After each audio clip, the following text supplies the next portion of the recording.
पूर्ण परमात्मा पाप कर्म दंड को भी काट सकता है। अभी तक जिस भी संत व महापुरुष से मिले, उन्होंने यही बताया कि पाप कर्म फल भोगने से ही समाप्त होगा। वो प्रभु कौन है जो पाप कर्म को काट देता है, वो काल के बंधन से छुड़वा देता है। उसका क्या नाम है, पूजा की विधि क्या है? कृपया अवश्य सुनिए जगत गुरु तत्वदर्शी संत रामपाल जी महाराज के अमृत वचन।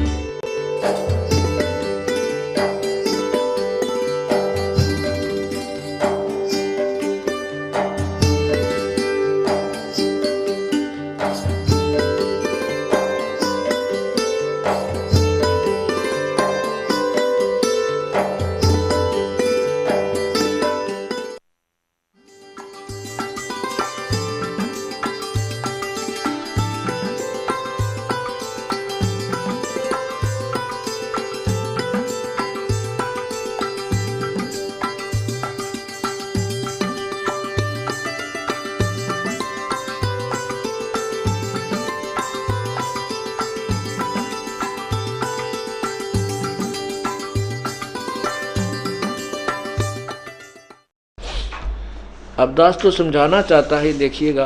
अर्थ पंचदशो अध्याय 15वां अध्याय।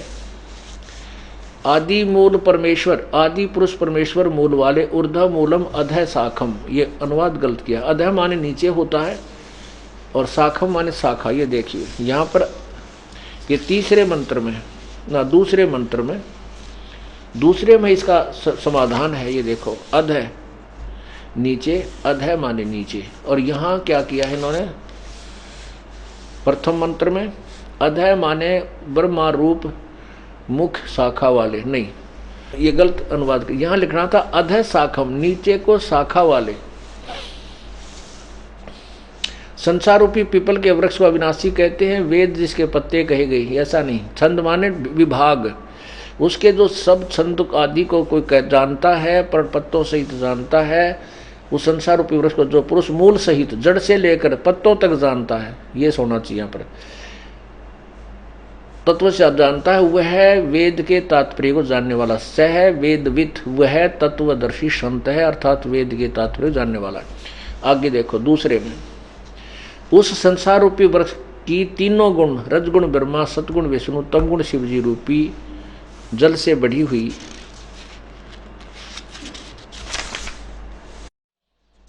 विषय भोग रूप कोपलों वाली मनुहित शाखाएं हैं। तीनों शाखाएं हैं और नीचे और ऊपर, सर्वत्र नहीं है, नीचे और ऊपर फैली हुई है मनुष्य लोक में। यहाँ जो पॉइंट जो दास इसमें समझाना चाहता था कि तीनों गुण, रजगुण ब्रह्मा, सतगुण विष्णु रूपी जो शाखाएं हैं, ये कर्मानुबंधनी, कर्मों के अनुसार बांधने वाली मूलानी। ओह, मूलानी माने मुख्य कारण। ये जड़ है उस यहाँ जीव को फंसाए रखने की। तीनों गुण रूपी मनुष्य लोक में ऊपर नीचे तीनों गुण ये फैली हुई हैं। और ये कर्मानुबंधनी, कर्मानुसार बांधने वाली मूलानी यानी मुख्य कारण है। ये जड़ है, यानी इस बीमारी की जड़ है। ये नीचे और ऊपर सभी लोकों में नहीं व्यवस्थित है। अब कहने का मुझ दास का उद्देश्य ये था कि परमात्मा कहते हैं, ब्रह्मा कृष्ण विष्णु भगवान को ये जड़ाए हैं जीवे। गरीबदास तीन लोक में, ये काल कर्म और शिव। शिव माने शंका, किसी का भी संशय निवारण नहीं है। सारे उलझ पुलझ उलट पुलट सारे जो है ना शनिपात के बुखार की तरह बिरडाव अपना। किसी ने कहेगा मेरा के बोल रहा तू, ये ऋषि में ऋषि की पदवी पाएगी। अब क्या बता रहे हैं,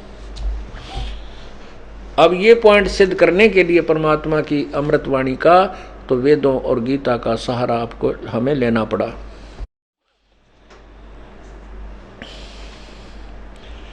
तीन लोक के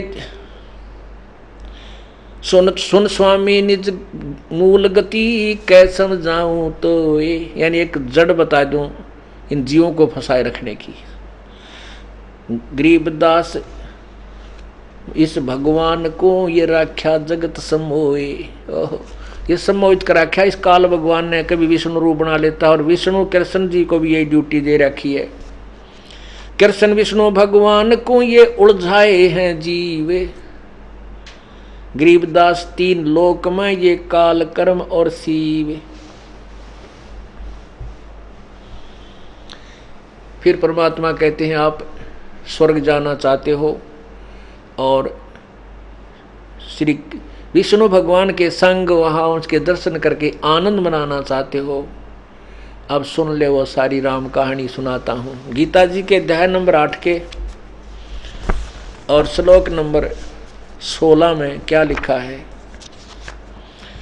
वैसे तो आपने पवित्र देवी भागवत में पढ़ दिया कि ब्रह्मा विष्णु महेश कहते हैं हम तो नासवान है, हमारी जन्म मृत्यु होती है, हम अविनाशी नहीं हैं, और यही बात फाइनल हो जाती है। फिर भी हम गीता और वेदों को पुराणों से भी ऑथेंटिक मानते हैं, अब इनमें भी हम प्रमाण दिखाते हैं। अध्याय नंबर 8 के श्लोक नंबर 13 में, अध्याय नंबर 8 देखिएगा, श्रीमद् भगवत गीता अध्याय नंबर 8, श्रीमद् भगवत गीता अध्याय नंबर 8। यहाँ देखिए 16वें में क्या कहते हैं गीता ज्ञानदाता। हे अर्जुन, ब्रह्मलोक पर्यंत सब लोग पुनर्वर्ती में है। पुनर्वर्ती माने जन्म और मृत्यु। पुनर्वर्ती का अर्थ इन्होंने नीचे दिया भी है, ये पुनर्वर्ती, ये शटार ला रखा है यहाँ इसके साथ आगे, अर्थात जिनको प्राप्त होकर पीछे संसार में आना पड़े ऐसे, यानी जहाँ जाकर फिर उल्टा आना पड़ता है वो स्थायी स्थान नहीं है, जन्म मृत्यु का रेट का चक्कर यूँ चलता रहेगा ब्रह्मलोक तक भी। अब पहले आपको सच्ची चीज थोड़ी सी ब्रह्मलोक की से दिखाते हैं। ये देखिएगा,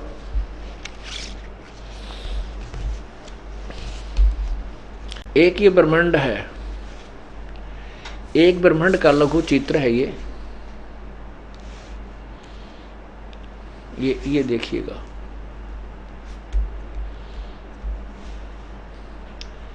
अब ये देखिएगा, अब ये जो है ये तो है श्री शिव जी का लोक, ये ब्रह्मा जी का लोक और ये विष्णु जी का लोक। ये स्वर्ग लोक है और नीचे ये पाताल लोक है, ये पृथ्वी लोक है। ये ब्रह्मा विष्णु महेश की स्थिति तो इस ब्रह्म लोक से नीचे नीचे है, यहाँ पर है, और यहीं तक के ये कंट्रोलर हैं। ये है ब्रह्मलोक, ऊपर इनसे ऊपर अलग से ब्रह्मलोक है। विष्णु जी का उपासक विष्णु लोक में आता है, विष्णु जी का उपासक विष्णु लोक में आता है, शिव जी का उपासक शिवलोक में चला जाता है, ब्रह्मा जी का उपासक ब्रह्मा के लोक में जाता है। कॉमन जो साधना करते हैं, पुण्यपान करते हैं, वो स्वर्ग लोक में चले जाते हैं। ये स्वर्ग लोक है, ये कॉमन स्वर्ग साधारण सबके लिए। और ये अलग से एक ब्रह्म लोक है जो वेदों अनुसार साधना ब्रह्म का केवल एक ओम नाम जाप और एक आश्रित रहते हैं ओम पर, और कोई जाप नहीं करते, वो इस ब्रह्म लोक में जाते हैं। ये है वो ब्रह्म लोक। और ये एक ब्रह्मांड का ये फाइनल यानी सबसे स्थायी स्थान है, सबसे स्थायी स्थान मानते। लेकिन यहाँ पर गए हुए भी जन्म मृत्यु में आते हैं, इसको प्राप्त भी जन्म मृत्यु होते हैं, और इनके प्राप्त ब्रह्मा विष्णु महेश के तो फिर कहना है क्या, ये तो बहुत अस्थायी है। अब इनको समझाना चाहा है।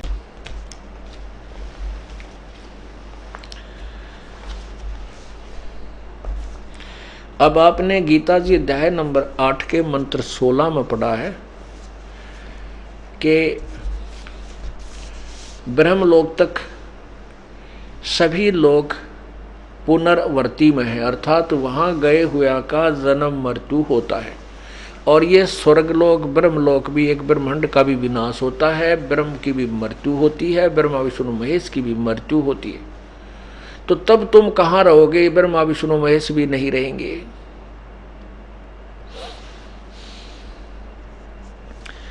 आगे देखिएगा, अब गीता अध्याय नंबर 16 8 के श्लोक 17 में आपको बताया है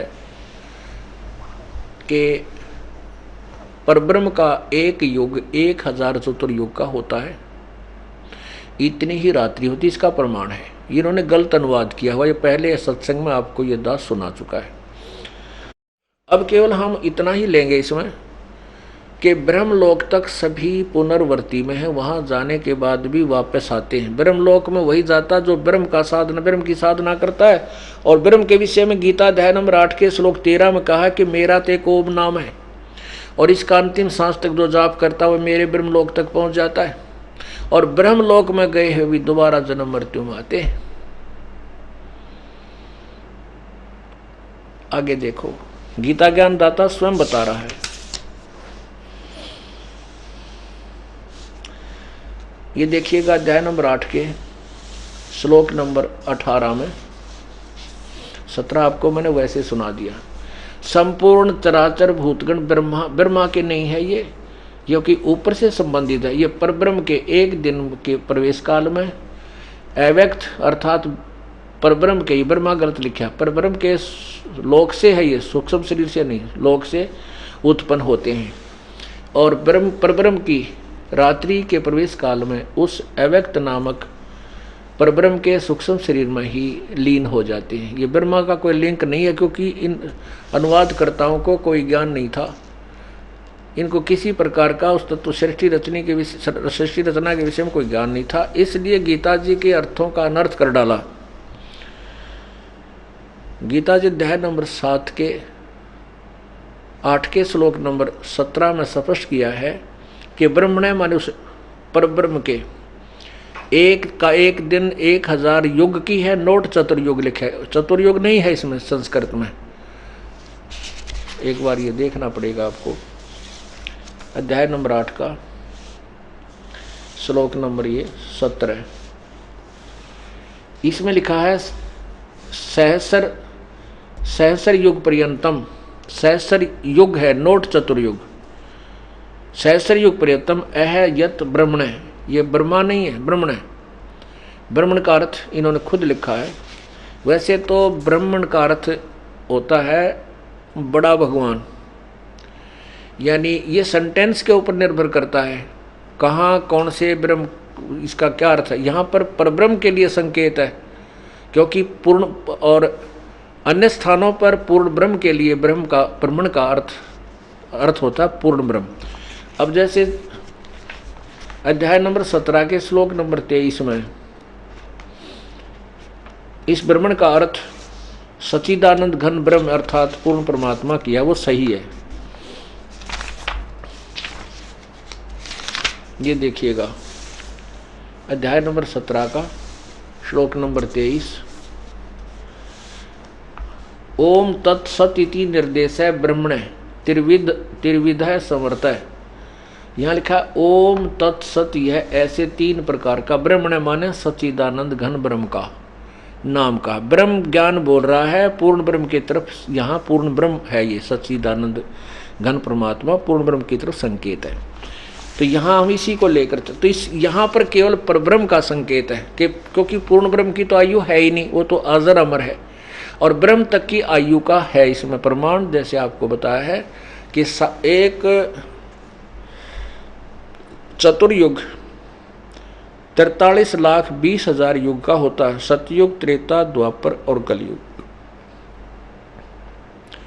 43,20,000 युग का होता है एक चतुर्युग। ब्रह्मा जी का एक दिन 1008 चतुर्युग का होता है, क्योंकि लेकिन इसको हम सिंपल में साधारण से 1000 चतुर्युग मानते हैं। इतनी ही रात्रि होती है, 30 दिन रात का महीना हो गया, 12 महीने का एक वर्ष हो गया, और ब्रह्मा जी की 100 वर्ष की आयु है।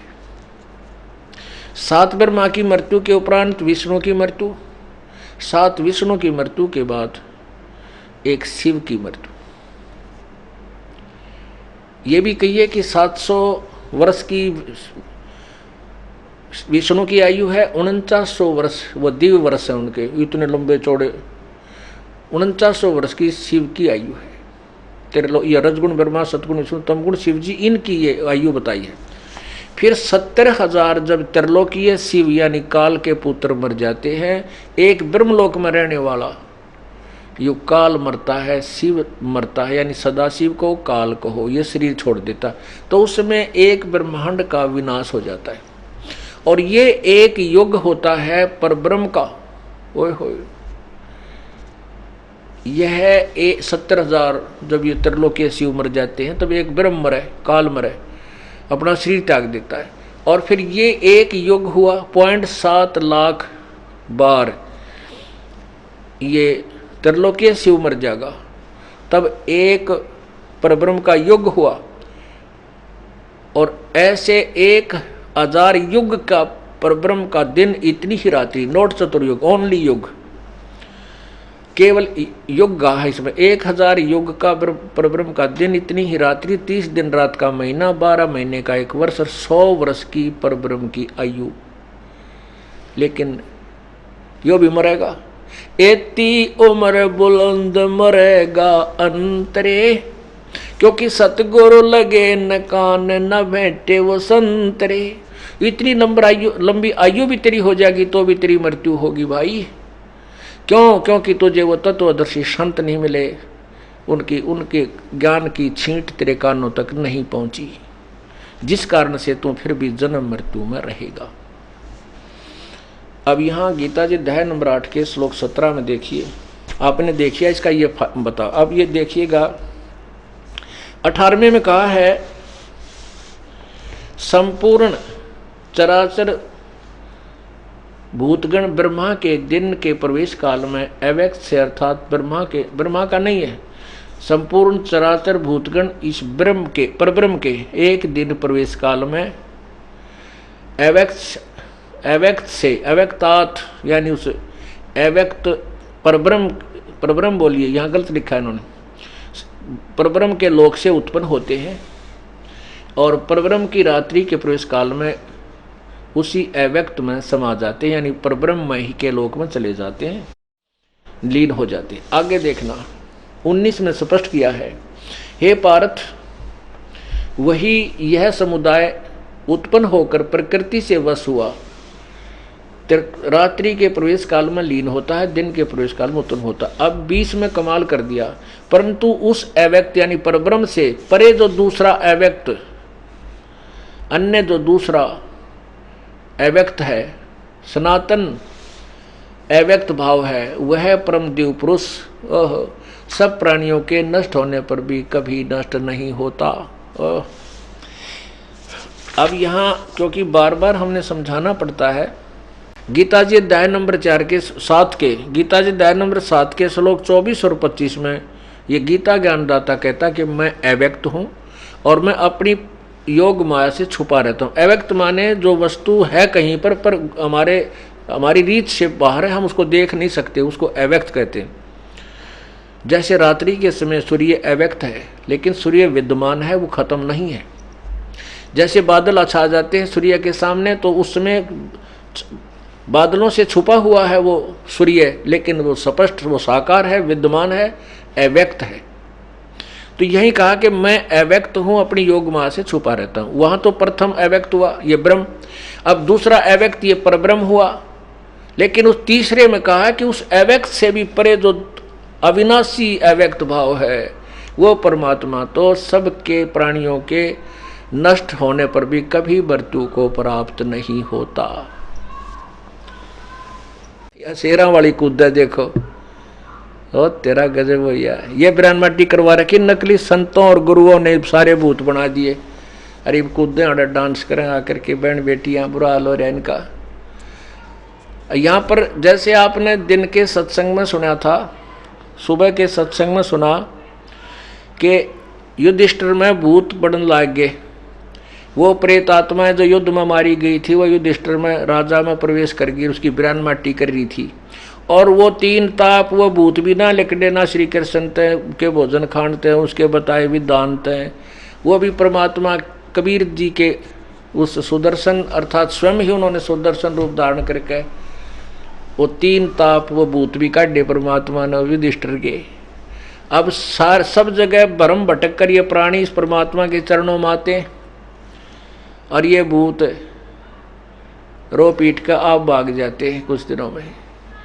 परमात्मा के उद्धार अलग से होता है, ये फ्री में ट्रीटमेंट हम नहीं करते इसका। ये परमात्मा की वाणी में इतनी शक्ति है कि ये रह ना सकते, जैसे ऑल आउट के सामने माथर डटे ना सकते, आप पर भाग जाते।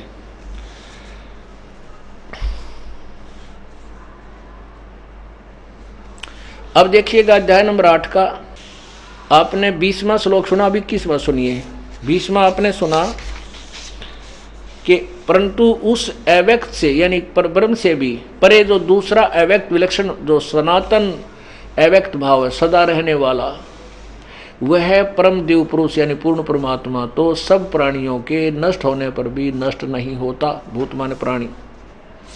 अब 21 में देखिएगा,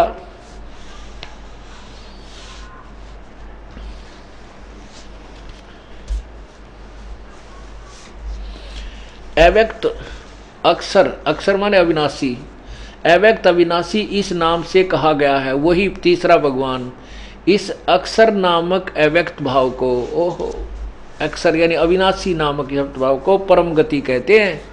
वहाँ चला जाता उसको परम गति कहते हैं। और जिस सनातन अव्यक्त भाव को प्राप्त होकर मनुष्य वापस नहीं आते, वह मेरा भी परम धाम है। गीता ज्ञान दाता कहता है, आगे देखियो 22 में, हे पार्थ, जिस परमात्मा के अंतर्गत सर्वभूत यानी सब प्राणी हैं, जिस सच्चिदानंद घन परमात्मा से यह संसार समस्त जगत परिपूर्ण है, वह सनातन व्यक्त तो परम पुरुष, वह परम यानी पूर्ण परमात्मा तो अनन्य भक्ति से प्राप्त होने योग्य है। अब इसे स्पष्ट हो गया।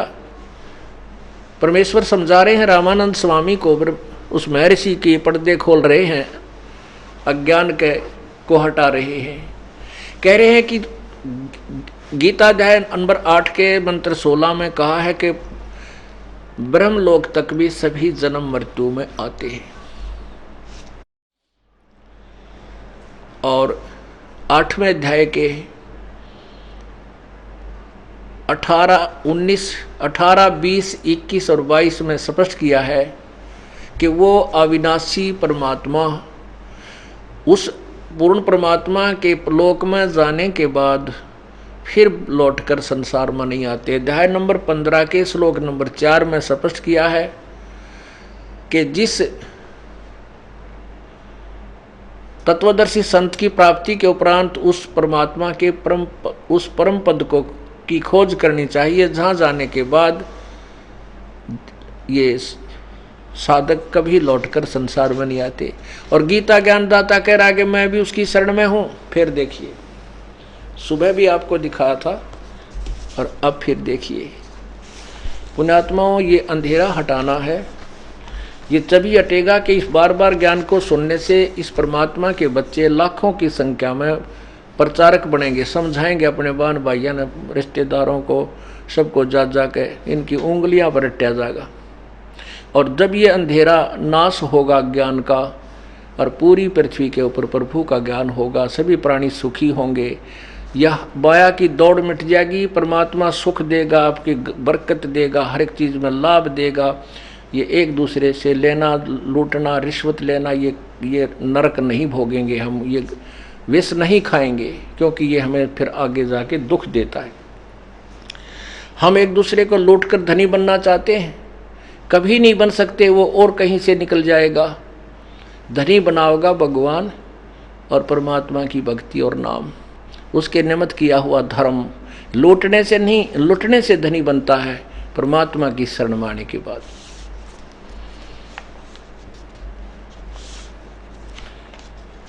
अब देखो 15वें अध्याय का 4था श्लोक स्पष्ट कर देता है,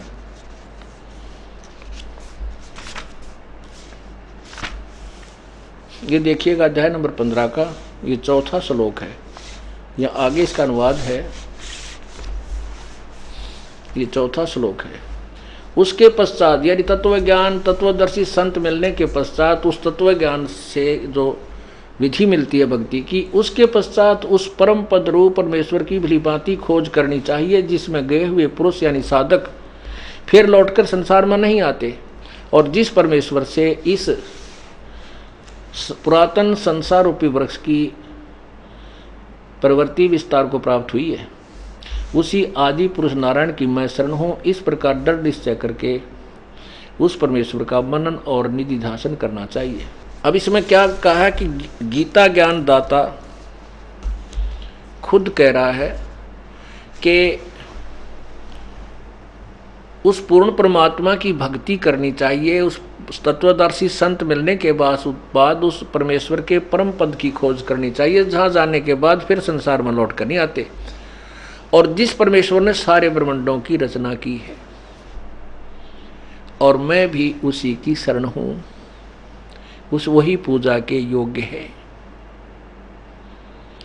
अब रामानंद जी का जो ज्ञान था वो स्पष्ट अज्ञान सिद्ध हो रहा है, और परमेश्वर का जो ज्ञान है, और ज्ञान सब ज्ञानड़ी ये कबीर ज्ञान सो ज्ञान, जैसे गोला तोब का ये करता चले मैदान। अब रामानंद जी की आंखें, ज्ञान की आंखें खुल रही हैं, लेकिन वो पुराना ज्ञान रह रहकर आंट लगाता है। थोड़े से दिन तो पंजे गाड्डा है यो अज्ञान, लेकिन परमात्मा के सामने फिर ये दूर हो जाता है और सच्चाई स्वीकार कर लेती है पुण्यात्मा।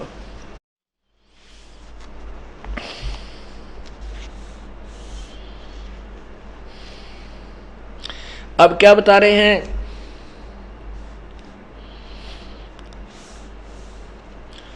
पौमी धरणी आकाश थंब, ये चलसी चंद्र सूर्य। कह गरीबदास जी कह रहे हैं, कह कबीर इस तर रजबीरज की कहाँ रहेगी धूरे।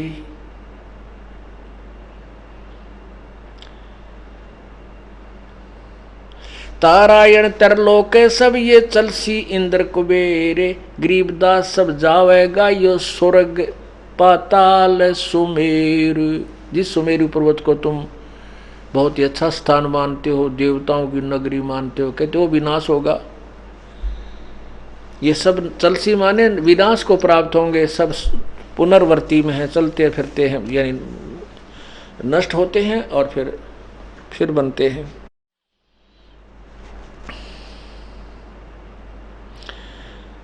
चार मुक्ति बैकुंठ बट ये फना हुई कई बार। गरीबदास सतलोक को नहीं जाने संसारे। उस सतलोक को नहीं जानता। इस जिन चार मुक्तियों की तुम इच्छा की हो तो कितनी बार नष्ट हो लिए, कितनी बार जन्म लिए, मर लिए। कहो स्वामी कहाँ रहोगे जब 14 भवन बिहंडे। गरीबदास बीजक कहा ये चले प्राण और पिंड। कहो स्वामी कित रहोगे, कहाँ रहोगे जब ये 14 लोक भी नष्ट हो जाएंगे और सब तेरे ब्रह्मा विष्णु महेश भी नष्ट हो जाएंगे। सुन स्वामी एक शक्ति है अर्धंगियों का रे। गरीबदास बीजक कहा अंतलोक श्रृंगार। जैसे का तैसा रहे ये परलोफना प्राण। गरीबदास उस शक्ति को मैं बार बार कुर्बान। सतलोक में कहते हैं वहां जैसे का तैसा रहे, ये जीव कभी नष्ट में नहीं आता। और उस शक्ति को सतलोक में जो परमात्मा है, उस परम शक्ति को मेरी बार बार प्रणाम है, मैं कुर्बान हूँ। और उस सतलोक में परमात्मा के दरबार में ये तेरे ब्रह्मा विष्णु महेश जैसे करोड़ों हैं। अब जैसे प्रधानमंत्री के दरबार में यहाँ के एमएलए एमपीओं की कोई स्थिति नहीं है, यानी वहाँ तो जैसे आईएएस अफसर हैं, एचसीएस अफसर हैं, यहाँ तो डीसीआर दी लगे एसडीएम।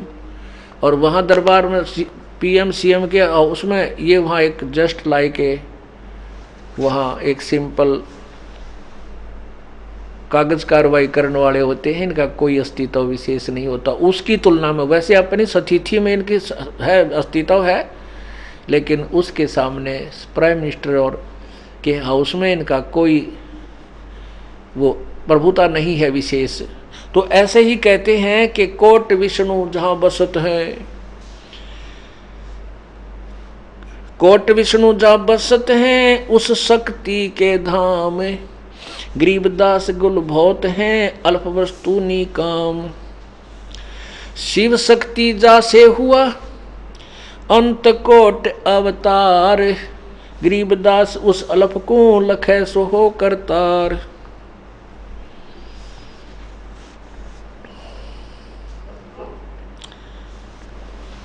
अब क्या बताते हैं कि शिव जी और विष्णु भी जिससे उत्पन्न हुए हैं उस पूर्ण परमात्मा ने उसी ब्रह्मा सभी आत्माओं को उत्पन्न किया है। उसको जो सुन लेगा, उसको देख लेगा, तो वो सच्चा सृष्टि को समझने वाला हो जाता है। आगे क्या बताते हैं,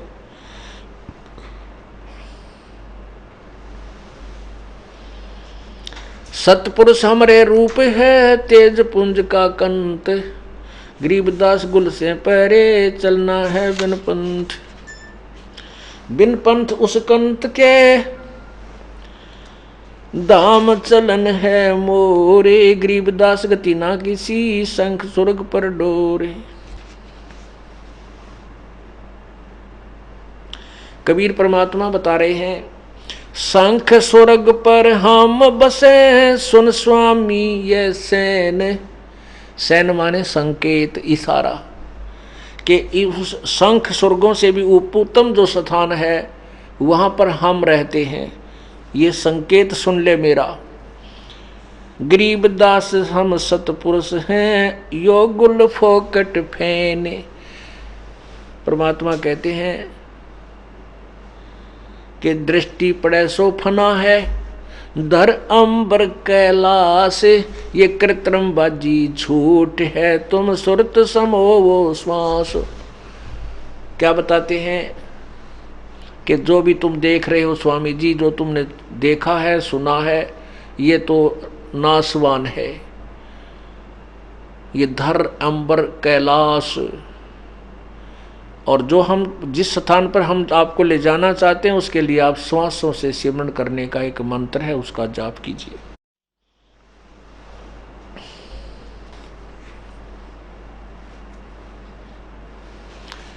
अब रामानंद जी ने सोचा, भाई बालक के तो कमाल है, ये तो कति सारा है तो चाड़ा पाड़ दिया, इसने सारी बात समझा दी। मैं 7 जन्म नहीं समझ सकता जिसने 2 मिनट में सारी गीता वेद समझा दिए, और कोई अग्रम मग्रम करने की जगह छोड़ी नहीं। फिर उसने क्या कहा लास्ट में, क्या कहा कि बच्चा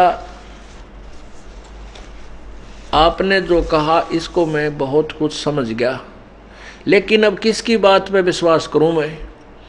अब तक तो ये सुनते आए, एक नहीं 200 ने, लाखों ने, करोड़ों ऋषियों ने यही ज्ञान सुनाया जो मैं घोट रहा था, जो मैंने घोट रखा था दुनिया को समझाऊं था।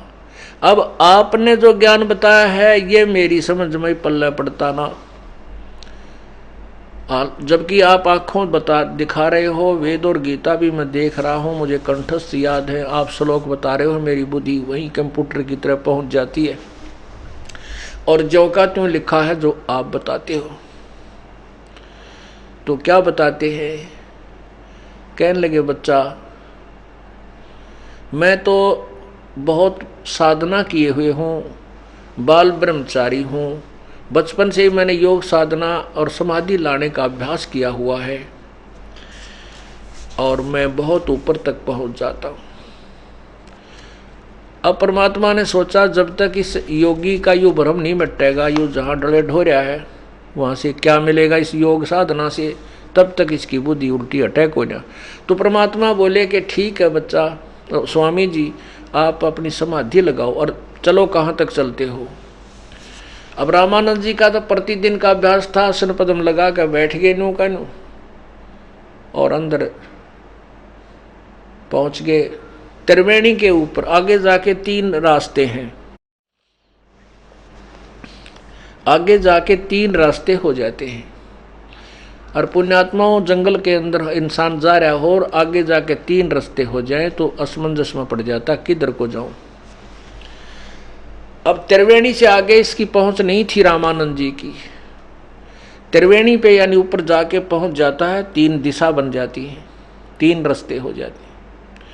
परमात्मा ने कहा त्रिवेणी पाकर डट गए कहते हैं योग युक्त प्राणायाम कर जीता सकल शरीर, और त्रिवेणी के घाट में वो अटक रहे बलबीर। यानी वो विद्वान पुरुष रामानंद जी त्रिवेणी के ऊपर जाकर अड़गे, आगे भी रहना किधर जाना, क्योंकि काल ने इनको अंदर खेलने के लिए थोड़ा सा रास्ता दे दिया, कब ब्लॉक कर दिया।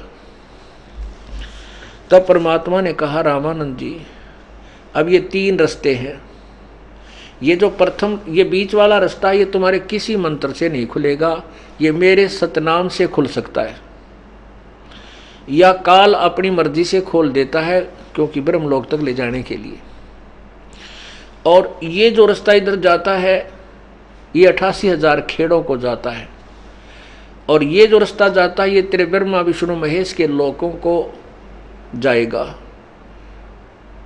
अब आपने जो साधना कर रखी है वो इधर लेफ्ट साइड में जाने वाले रास्ते की कर रखी है। जब आपका शरीर पूरा हो जाएगा ये काल आपको इस रास्ते से यानी लेफ्ट वाले रास्ते से आपकी आत्मा जाएगी। लिखा ना 8वें अध्याय के 13वें श्लोक में कि जो अंतिम श्वास तक मेरे ओम नाम का जाप करता है यानी मेरी साधना करता है शरीर त्यागने तक, तो उससे वो मेरे वाली गति को प्राप्त होता है। तो आपने विष्णु जी की साधना की हुई है, और विष्णु आप ओम नमः शिवाय ओम विष्णु भागवते वासुदेव नमः आदि के जाप करते हो, तो इससे आप विष्णु को इष्ट मान रखा है। ओम नाम का जो जाप आप करते हो उसकी कमाई भी आपको विष्णु लोक में ही मिलेगी, क्योंकि आपने इष्ट विष्णु मान रखे हैं। तो ऐसे ये 3 रास्ते जो बन गए हैं, जो इधर वाला रास्ता है यानी लेफ्ट साइड वाला, इसमें क्या है कि अंदर शरीर के अंदर ही से ही वो आत्मा चलती है, और आगे जाकर के 3 रास्ते बन जाए। लेफ्ट साइड के रास्ते में ये आत्मा जाएगी आपकी, और आगे जाकर के पहले धर्मराज का लोक आएगा। धर्मराज के लोक में आपका हिसाब किताब होगा, आप जाओगे विष्णु जी के लोक में, क्योंकि जो जहाँ के योग्य होता है नरक में जाना नरक में, स्वर्ग में जाना स्वर्ग में, जिस इष्ट के पास जाना वहीं से फैसला होता है। तो वहाँ से आगे भेज दिया जाता है, वहाँ से आप ऑटोमेटिक आपका वो रास्ता खुल जाएगा जिसमें आपने जाना है, और फिर बंद हो जाएगा। आप जाओगे विष्णु के लोक में, और वहाँ अपनी पुण्य कमाई को ख़त्म करके फिर जाओगे कहाँ, आप बता दो, नरक में, क्योंकि आपके सिद्धांत अनुसार दोनों कर्म भोगने पड़ते, पुण्य और पाप।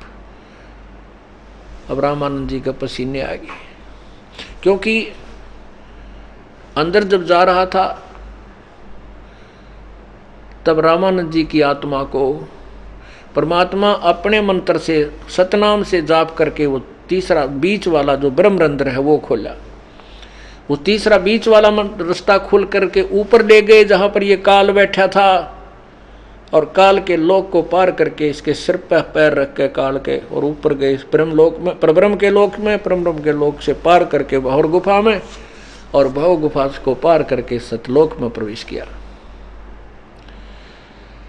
अब यहाँ से जो गए थे, जो परमात्मा उनके साथ थे उस बालक रूप में रामानंद जी के साथ,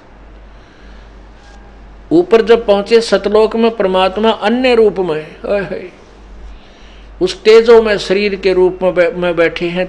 उस एक रोमकूप में करोड़ सूर्य करोड़ चांद की रोशनी भी एक रोमकूप के प्रकाश से फीकी लगे, ऐसे रूप में इतने तेजों में शरीर में।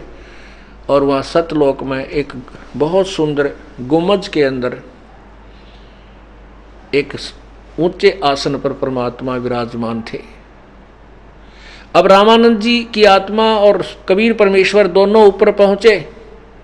कबीर परमेश्वर बालक रूप में एक चमर उठा करके वहाँ परमात्मा के वो जो तख्त पर विराजमान थे उसके शरीर पर ऐसे चवर करने लगे। अब रामानंद जी ने सोचा कि यू है भगवान सतपुरुष पूर्ण परमात्मा अविनाशी परम अक्षर ब्रह्म, जो गीता जी के अध्याय नंबर 8 के मंत्र 3 में लिखा है। और कबीर तो यहाँ का कोई गण होगा, कोई देव होगा, इनका नौकर है भगवान का। और भाई भगवान सही यो परमात्मा अविनाशी है, ब्रह्मा विष्णु महेश्वर तो बहुत नीचे रह जाते हैं। रामानंद जी ये सोच ही रहे थे कि यू भगवान है और कबीर यहाँ का नौकर है। इतने में वो तेजो में शरीर वाला भगवान खड़ा हुआ, सिंहासन छोड़ा और कबीर जी को वहां विराजमान कराया। कबीर जी वहां विराजमान हो गए बालक रूप में, और वो परमात्मा खड़ा होकर के उस बालक पर चंवर करता है जैसे नौकर करता है। रामानंद जी सोचने लगा कि इस कबीर बालक पर भगवान चंवर क्यों कर रहा, कैसे करा। इतने में वो बड़ा जो भगवान था बड़े शरीर में, तेजो में शरीर वाला, वो कबीर साहब उस बालक में समा गया। चंवर अपने आप उस बालक पर, उस अनंत असंख्य कोट के सिंहासन पर, असंख्य कोट ब्रह्मांडों के मालिक के सिंहासन पर अकेला बालक कबीर विराजमान है और चंवर अपने आप घूम रहा है। रामानंद जी का पसीने आ गए। अरे तेरा गजब हो, यो तो बालक कोई नहीं, यो तो भगवान है, सत्य पुरुष है। ओए होए होए। तब परमेश्वर ने कहा कि जाओ प्यारी आत्मा नीचे। इतना संकेत किया था, एकदम वापस आत्मा ऊपर से ऐसे गिरी और गिरते ही समाधि खुल गई। सामने देखा तो वही बालक सामने विराजमान है जो वहां उनको कथा सुना रहा था।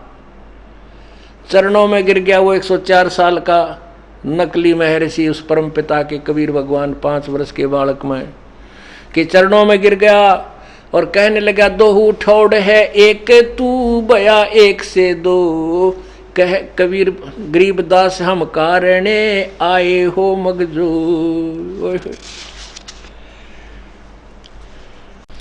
बोलत रामानंद जी सुनो कबीर करता रे, गरीबदास सब रूप में तुम ही बोलनहार। अर्थात तेरी शक्ति से ही सब बोल रहे हैं, तेरी शक्ति के बिना तक कोई एक श्वास भी नहीं ले सकता। तुम साहेब तुम संत हो, तुम सतगुरु तुम हमसे, गरीबदास तेरे रूप बिना और न दूजा अंशे। अब रामानंद जी कहने लगे, आप ही सच्चे भगवान हो, साहेब हो, आप ही पूर्ण संत हो, आप ही सच्चे सेवक के रूप में आप ही खड़े हो। तुम साहेब तुम संत हो, तुम सतगुरु तुम हमसे, गरीबदास तेरे तुम रूप बिना और न दूजा अंशे।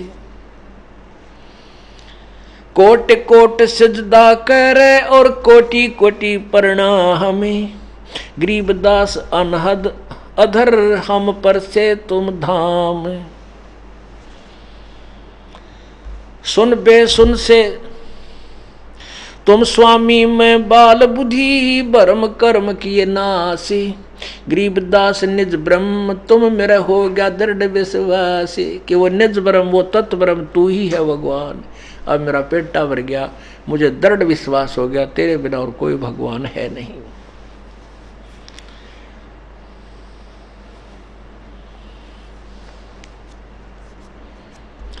सतलोक को देख कर वो जाना परम प्रभु का भेवे, गरीबदास ये धान का सब देवन का देवे। ओए होए, जिसको दान कह रहा जुलाए कहते सब भगवानों का भगवान है। तावा चित चक्रित भया वो देखा फजल दरबारे, गरीबदास सिजदा किए हम पाए दीदारे। वहां जाके वो मन चक्कर काट गया रामानंद उस नकली स्वामी का, ऋषि का, और ने बोला वो देखा फजल दरबार, वो परम पिता का सच्चा दरबार, वो नाकारी दरबार देखा। और कहने लगे, गरीबदास जी कह रहे हैं कि रामानंद जी ने 100 बार सिजदा किया, कहे हम पाए दीदार, हमने भगवान मिल गया, हमने देखा भगवान, अभी तक भगवान के दर्शन नहीं हुए थे। सुन बे सुन से तुम पर तुम स्वामी में बाल बुद्धि, कर्म भरम कर्म किए नाश, गरीबदास निज ब्रह्म तुम मेरा हो गया दृढ़ विश्वास। क्या कहते हैं, तुम स्वामी, ओए स्वामी माने मालिक, कि तू स्वामी। कबीर परमात्मा को 104 साल के वह विद्वान ब्राह्मण कह रहे हैं, और मैं बाल बुद्धि, मेरा ज्ञान तो बालकों वाला था जिसको मैं सुप्रीम ज्ञान मान रहा था। मैं तो बालक के सी बुद्धि वाला व्यक्ति हूँ परमात्मा, तेरे ज्ञान का आगे मेरा कोई अस्तित्व नहीं है। तुम स्वामी में बाल बुद्धि, भरम कर्म किए नाश। गरीबदास निज ब्रह्म तुम मेरा हो गया दृढ़ विश्वास। होय होय कि तू पूर्ण परमात्मा है, मेरा पक्का विश्वास हो गया।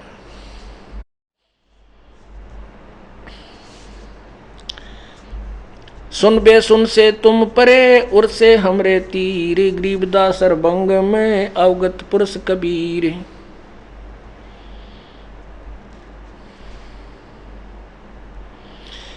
मैं भगता मुक्ता भया। कहाँ तो स्वामी महर्षि पाक रहे थे, और इसको कहते हैं पुण्यात्मा। कहते हैं बखत पड़े चूके नहीं, कोठे गिरे ज्ञान। अपने ज्ञान ना आग लगा दे, जो नकली ज्ञान ग्रहण कर रखा था। समझदार वही होता है, और तुरंत अपने सच्चे ज्ञान को ग्रहण करके अपना कल्याण करवा के पीछा छुटवा जा। या 2 दिन की प्रभुता है नकली गुरुजियों की, आगे नरक में ठोके जाएंगे। क्या कहते हैं, मैं आपका भक्त। 104 साल का वृद्ध और ब्राह्मण और ऋषि में ऋषि को आवा था ने बोला, मैं तो आपका भक्त मुक्त हो गया। मेरा तो सारा ही कर्म कुंद आपने सारी बीमारी खत्म कर दिया, अज्ञान अंधेरा हटा दिया। गरीबदास से अवगत मिल गए, अब मिट गई मन की बांसे। मन जो यही उड़द पुड़द हो रहा था, विष्णु के लोक में जाऊंगा, न्यो करूंगा, हाँ वहाँ इसे देवता बनकर रहते हैं, वहाँ ये ठाठ रहते, कहते सारे हिरडंगा हट गए। तो अब ये चाह तो कति खत्म होगी, भगवान ईश्वर को परोक्तियाँ मनानी चाहिए।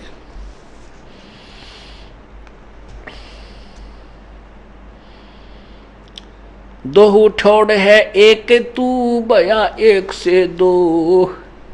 गरीबदास हम कारणे आए हो मगजो। बोलत रामानंद जी सुनो कबीर सुभान। गरीबदास हम मुक्ता भये, मारे उधरे पिंड और प्राण। हमारा तो जीव उद्धार हो गया मालिक।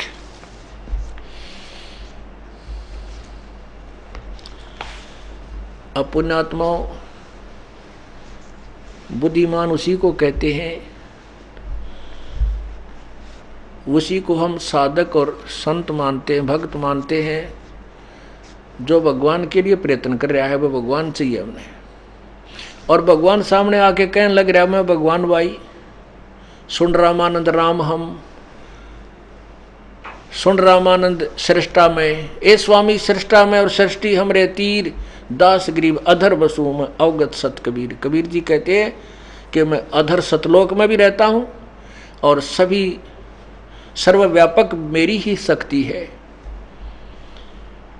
और सामने सब प्रमाण देखने लग रहा, फिर भी अग्रम अग्रम करता, वो फिर कुछ नहीं है, वो तो नालायक आदमी है। भगवान की ट्राई में है और भगवान का रास्ता मिलने लग रहा है, फिर उस रास्ते पर नहीं चलते हैं, कुमार्ग पर जा रहे हैं, फिर वो तो भांग पी रहे हैं नस इस अभिमान की। उनको भगवान नहीं, उनको यहाँ का काल का जो अभिमान चाहिए, मान और सम्मान चाहिए। ये मान सम्मान तो कुछ दिनों का है, फिर असंख्य जन्मों का पाड़ टूट जाएगा। कभी गधे बनेंगे, कभी कुत्ते बनेंगे, कभी सूअर बनेंगे। अब स्वामी जी ने, रामानंद जी महापुरुष ने परमात्मा को 2 रूप में देखा। सतलोक में भी है वो, अन्य रूप धारण करके यहाँ पर भी आता है। ओहो, अब गीत यजुर्वेद अध्याय नंबर 5 के मंत्र नंबर 1 में 2 बार लिखा है, परमात्मा की 2 सतिथि बताई है। अग्नि तनुरसी, परमात्मा सशरीर है परमेश्वर। और विष्णवे तवा सोमस्य तनुरसी, उस परमेश्वर की पालन सबको संभाल करने के लिए भी और शरीर है, अमर शरीर है, अन्य शरीर धारण करता है। वो अतिथि रूप में कुछ समय यहाँ आता है,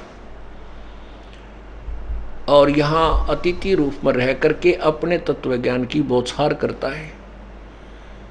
और वो तीव्रगामी पक्षी की तरह आता है।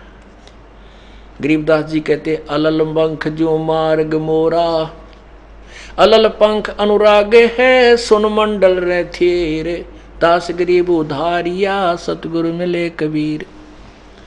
तो ऐसे ही वेद बता रहे हैं, ऐसे ही गीता बता रही है, ऐसे ही परमात्मा की अमरवाणी बता रही है कि वो परमात्मा कबीर है और वो सतलोक में भी रहता है। आंखों देखे संत उनके गवाह बता रहे हैं कि दोहू ठोड़ है एक तू भया एक से दो, और गरीबदास हमकार ने तुम आए हो मगजो।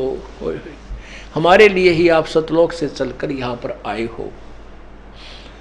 आपको यजुर्वेद दिखाते हैं।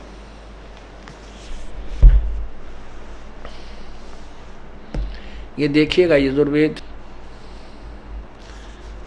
ये महर्षि दानव सरस्वती के द्वारा अनुवादित है।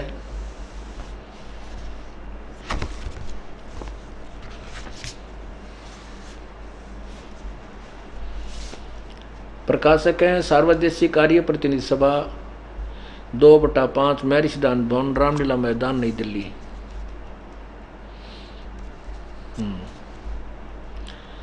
अब इसके 5वें अध्याय का प्रथम मंत्र आपको दिखाते हैं।